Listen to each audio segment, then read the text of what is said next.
Hello guys, मैं हूं कोमल धाकड़ और आज आपको हम एमपी बोर्ड का केमिस्ट्री का 2024 का पेपर सॉल्व कराने वाले हैं जो 21 फरवरी को कंडक्ट कराया गया था। इसका हम आपको कंप्लीट ओटी टाइप क्वेश्चंस का सॉल्यूशन कराएंगे। चलिए स्टार्ट करते हैं। आपका जो फर्स्ट क्वेश्चन है मल्टीपल चॉइस क्वेश्चन है, सही विकल्प चुनकर आपको बताना है। तो आपसे क्वेश्चन सबसे पहला पूछा गया है, संकुल यौगिक आपको दिए गए हैं ये दो, इन दोनों में से आपको ये सिलेक्ट बताना है कि इन दोनों में कौन सी प्रकार की समवेता पाई जाती है। तो यहाँ पर आपको ऑप्शन दिए गए हैं, बंध समवेता है, हाइड्रेट समवेता है, उपसह संयुग्म समवेता है या आयनन समवेता है।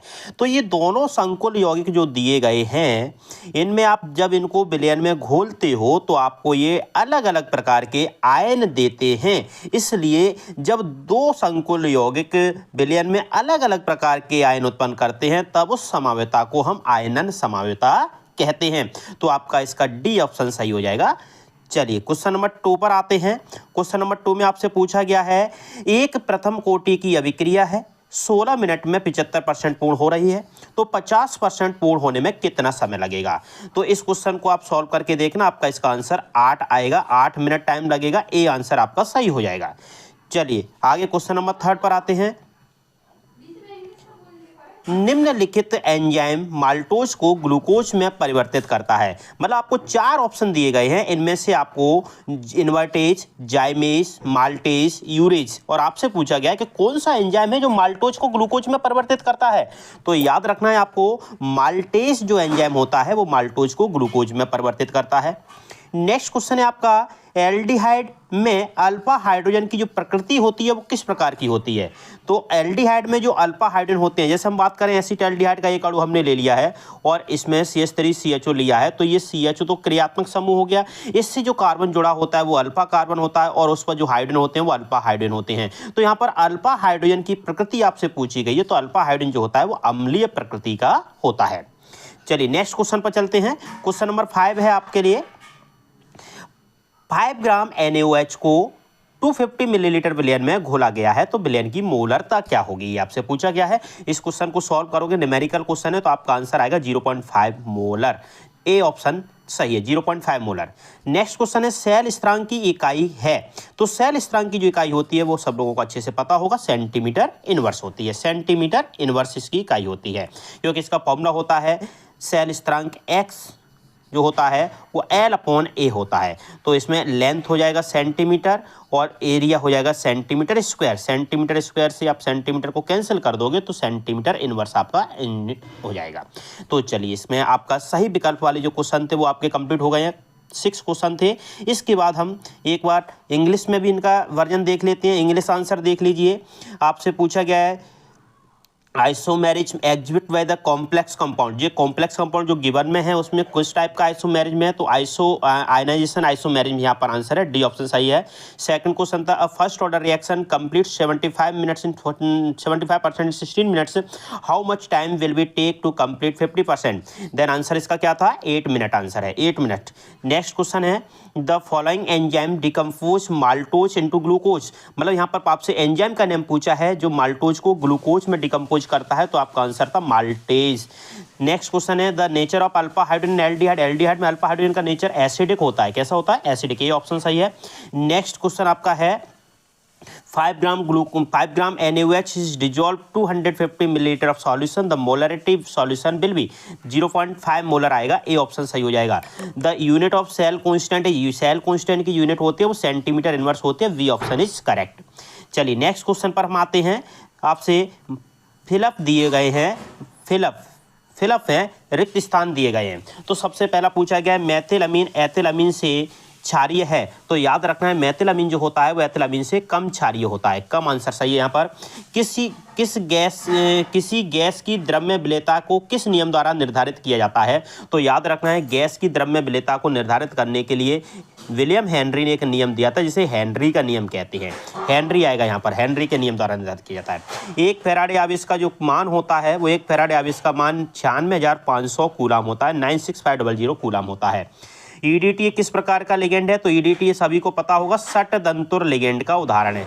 षटदंतुर लिगेंड का उदाहरण हेक्साडेंटल लिगेंड होता है। 2,4,6 ट्राइनाइट्रोफिनॉल क्या कहलाता है? तो याद रखना ये पिक्रिक अम्ल कहलाता है। पिक्रिक अम्ल कहलाता है, पिक्रिक अम्ल कहते हैं इसको, पिक्रिक अम्ल। नेक्स्ट है C6H5COOH को आपको बदलना है C6H5CuNH2 में, तो यहाँ पर हम इसकी NH3 अमोनिया के साथ रिएक्शन यदि करा देते हैं तो ये बदल जाएगा, तो यहाँ पर NH3 आएगा, अमोनिया आ जाएगा।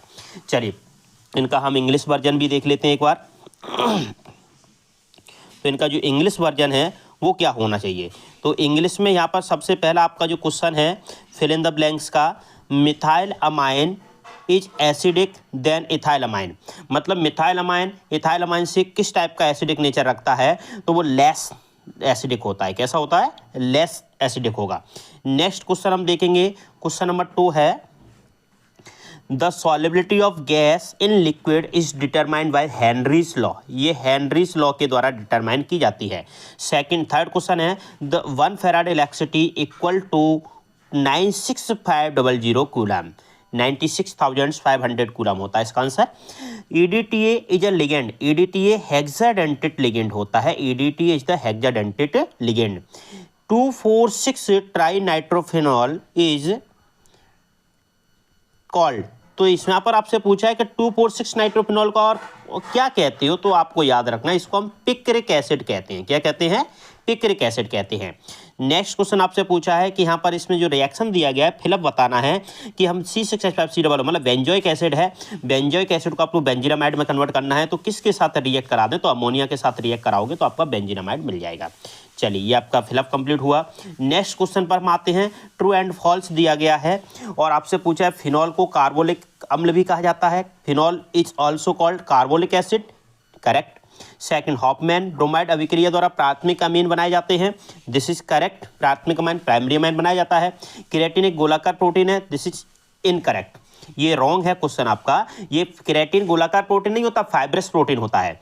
स्टीफन अभिक्रिया द्वारा कीटोन बनाए जाते हैं, इनकरेक्ट। ये इनकरेक्ट है, ये आंसर आपका असत्य है। अभिक्रिया दर की इकाई mole litre inverse second inverse होती है, दिस इज करेक्ट, ये भी राइट है। और लेंथेनाइड एक्टिनाइड की तुलना में अधिक क्षारीय होते हैं, ये भी इनकरेक्ट है। कम क्षारीय होते हैं लेंथेनाइड जो होते हैं वो एक्टिनाइड की तुलना में कम क्रियाशील होते हैं, सॉरी। तो आपका यहाँ पर ध्यान रखना है फर्स्ट, सेकंड और फिफ्थ, ये तीन आपके फर्स्ट, सेकंड और फिफ्थ जो हैं वो करेक्ट हैं, और अदरवाइज जो आपके थर्ड बचा हुआ है, फोर्थ है और सिक्स है, ये तीनों आपके इनकरेक्ट है, इनकरेक्ट। चलिए इस तरह से आपका fill up true and false clear हुआ। इंग्लिश में मैं आपको एक टिक कर देता हूँ, first, second and fifth this is correct, otherwise जो आपके तीन बचे हैं ये कैसे हैं? इनकरेक्ट है, इनकरेक्ट है। चलिए नेक्स्ट क्वेश्चन पर आते हैं। आपका मैचिंग है, मैचिंग बहुत इजी आया है इस साल, बहुत ज़्यादा ये मैचिंग दिया हुआ है आपके लिए। तो देखिए यहाँ पर प्रोटीन पूछा है, प्रोटीन आपको पता है एक ही दिया हुआ है, केराटिन। विटामिन डी पूछा है, तो विटामिन डी का आपको पता है रिकेट्स रोग होता है। डाइजोनियम सॉल्ट आप जानते हो, C6H5Cl को डाइजोनियम सॉल्ट कहते हैं। हिंसबर्ग अभिकर्मक का फॉर्मूला सबने पढ़ा होगा, C6H5SO2Cl होता है। और विटामिन B12 जो होता है उसमें कोबाल्ट धातु पाई जाती है। तो ये आपका मैचिंग हुआ, बहुत इजी मैचिंग था, इससे ज़्यादा इजी कुछ हो नहीं सकता। चलिए नेक्स्ट क्वेश्चन पर आते हैं हम, इसको इंग्लिश में भी टिक कर देता हूँ, आप देख लेना। प्रोटीन केराटिन होता है, विटामिन डी रिकेट्स रोग होता है, डाइजोनियम सॉल्ट C6H5N2Cl होता है, हिंसबर्ग रिएजेंट का फॉर्मूला C6H5SO2Cl है, और विटामिन B12 में कोबाल्ट मेटल होता है। चलिए कंटिन्यू करते हैं।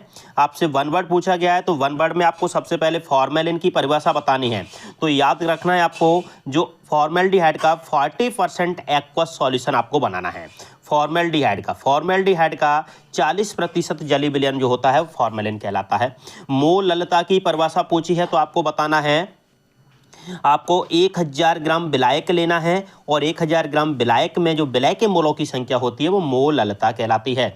तुल्यांकी चालकता की इकाई क्या होती है? तो तुल्यांकी चालकता की इकाई क्या होती है? Ohm inverse centimetre square. Gram तुल्यांक इनवर्स होती है, ग्राम तुल्यांक इनवर्स। एफ ब्लॉक के तत्वों का सामान्य इलेक्ट्रॉनिक विन्यास क्या होता है? तो एफ ब्लॉक के तत्वों का जो सामान्य इलेक्ट्रॉनिक विन्यास होता है वो N-2 F 1 से 14 होता है, N-1 D 0 से 1 होता है, और NH2 होता है। इसके बाद उपसहसंयोजी यौगिकों का सिद्धांत किसने प्रतिपादित किया था? तो उपसहसंयोजी यौगिकों का जो सिद्धांत था वो अल्फ्रेड वर्नर ने दिया था। अल्फ्रेड वर्नर ने वर्नर का उपसहसंयोगिकता सिद्धांत दिया था। अल्फ्रेड वर्नर ने दिया था। तो इस तरह से ये आपकी कंप्लीट ओटी टाइप का जो सॉल्यूशन था वो हो चुका है। इसके बाद मैं एक बार ऊपर की ओर स्क्रॉल करता जाऊंगा तो आप पूरा कंप्लीट पेपर भी देख लीजिए। देखिए 6 नंबर क्वेश्चन क्या है, आप एक बार रीड करते जाइए। 7 नंबर क्वेश्चन देख लीजिए, 8 नंबर क्वेश्चन, 9, 10 पर IUPAC नेम पूछे गए हैं, बिल्कुल इजी IUPAC नेम दिए गए हैं। इसके और में भी आपको IUPAC नेम लिख करके दे दिए, फॉर्मूले बनाना है।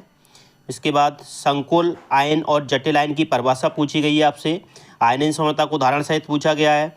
DDT के 2 उपयोग पूछे गए हैं। कार्बन टेट्राक्लोराइड के 2 उपयोग पूछे गए हैं। D ब्लॉक के तत्वों की परिभाषा बताना है, 2 विशेषताएं लिखना है। F ब्लॉक के तत्वों की परिभाषा है, 2 विशेषताएं हैं।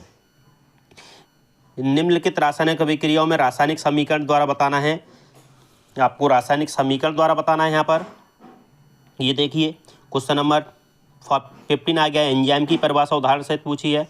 आवश्यक अनावश्यक अमीनो को उदाहरण सहित परिभाषित करना है। 16 में न्यूमेरिकल दिया है, इजी न्यूमेरिकल है। एक प्रथम कोटि की अभिक्रिया 99% पूर्ण होने में लगे समय का 90% पूर्ण होने लगे समय का दोगुना होता है, इसे सिद्ध करके बताना है। ये शून्य कोटि की अभिक्रिया के लिए अर्धायुकाल का व्यंजक अभिकारक की सांद्रता के समानुपाती होता है, ये सिद्ध करना है। कोलरॉस का नियम भी आया है जो हर बार रिपीट होता है। देखो गैल्वेनी सेल, विद्युत अपकर्णी सेल में 4 अंतर पूछे गए आपसे।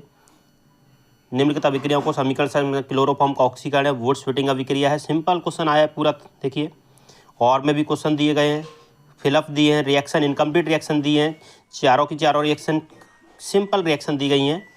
और क्वेश्चन नंबर 19 में देखिए फिर से सिंपल क्वेश्चन, कैनिजारो रिएक्शन रॉजरमंड अभिक्रिया पूछा गया है, क्या होता है जब, इसमें भी क्वेश्चन दिए गए हैं, सिंपल क्वेश्चन दिए गए हैं। देखिए उसके बाद परासरण दाब की परिभाषा पूछी गई है। इसके आधार पर विलय के अणुभार ज्ञात करने के लिए गणितीय व्यंजक निर्धारित करना है। और हिमांक में अवनमन की परिभाषा पूछी, इसके आधार पर भी विलय के अणुभार के लिए व्यंजक निर्धारित करना है। तो इस तरह से कंप्लीट क्वेश्चन आपका हो गया है।